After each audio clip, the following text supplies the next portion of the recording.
तर ही ठाण्याची आपण पाहतोय ठाण्यातली दृश्य रेल्वे स्थानकावर प्रचंड प्रमाणात गर्दी झाली आहे, मोठी रहदारी दिसते आहे। रेल्वे ट्रॅकवर सुद्धा पाणी साचलेले आणि हे प्रवासी आता रेल्वे ट्रॅकवर उतरलेले दिसत आहेत। मोठ्या प्रमाणात इथे गर्दी सुरू आहे। प्रशासनाकडून कोणती उपाययोजना सध्या केली जात नाहीये। प्रशासन काय उत्तर देणार, कधीपर्यंत पोहोचणार, हे कधी सगळं पूर्ववत होईल हे पाहणं महत्त्वाचं ठरणार आहे।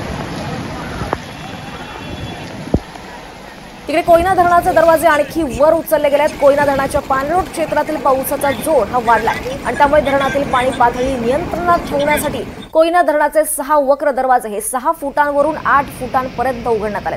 धरणातून तब्बल 51,200 क्युसेक इतकं पाणी कोयना नदीपात्रात विसर्ग करण्यात येत आहे। याशिवाय धरण पायथा विद्युतगृहाचे दोन्ही युनिट्स हे सुरू आहेत, त्याद्वारे 2100 क्युसेक पाणी सोडलं जात आहे। म्हणजेच कोयना नदीमध्ये एकूण 53,300 क्युसेक इतका पाण्याचा विसर्ग सध्या सुरू आहे। प्रशासनाने या सगळ्या पार्श्वभूमीवर नदीकाठच्या गावांना सतर्कतेचा इशारा दिलाय। पुढील काही तास पावसाचा जोर हा कायम राहिलाय, तर हा जोर असाच कायम राहिला तर विसर्गात आणखी वाढ होण्याची शक्यता नाकारता येत नाही।